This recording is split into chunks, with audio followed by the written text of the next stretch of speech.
ರಾಯಚೂರು ಜಿಲ್ಲೆಯ ದೇವದುರ್ಗ ತಾಲೂಕಿನ ನಗರಗುಂಡ ಗ್ರಾಮದಲ್ಲಿ ಮಳೆಯಿಂದ ರೈತರಿಗೆ ಬೆಳೆದಿರುವಂತಹ ಮೆಣಸಿನಕಾಯಿ ಹಾಳಾಗಿರುತ್ತದೆ.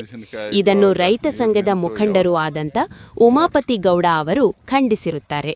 ಈ ವರ್ಣನ ಅರ್ಭಟ ರೈತರ ಮೇಲೆ ಸೇಡು ತೀರ್ಸಣಂಗಾಯದ ವರ್ಣ. ಇದ್ರಾಗ ಇಲ್ಲ ನೀರು ಎಲ್ಲ ಒಳಗ್ ಕುಡ್ದದ. ನೀನು ಆ ಕಡ್ಲಿಂದ ತಾಂಬ, ಆ ಕಡ್ಲಿಂದ ತಾಂಬರಿ.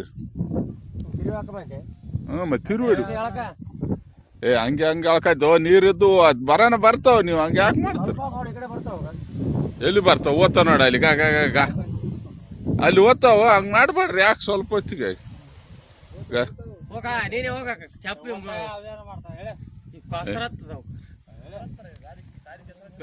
ಹೊಡಿ.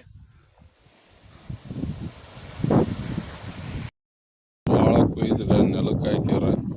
ಇದು ಏನಾಗ್ತದ ಅಂಬೋದು ಗೊತ್ತಾಗಲ್ಲ. ರೈತರ ಪರಿಸ್ಥಿತಿ ಹಿಂಗಾದ ನೋಡ್ರಿ. ಈ ಥರ ತೆನಿಗಳು ನೆಲಕ್ಕೆ ಬಿದ್ದಾವ. ಸಸಿ ಹೊಡಿಯೋ ಬೇಸು ಏನಕ್ಕೈತಿ.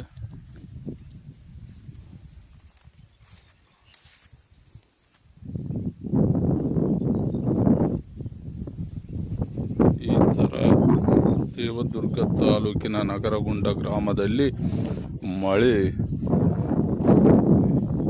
ಆಗಿ ಥರ ನಾವು ಕೊಯ್ದು ಹಾಕಂಗೆ ಹಾಕಿವಿ. ಅದು ಮಳೆ ಬರಂಗೆ ಬಂದದ.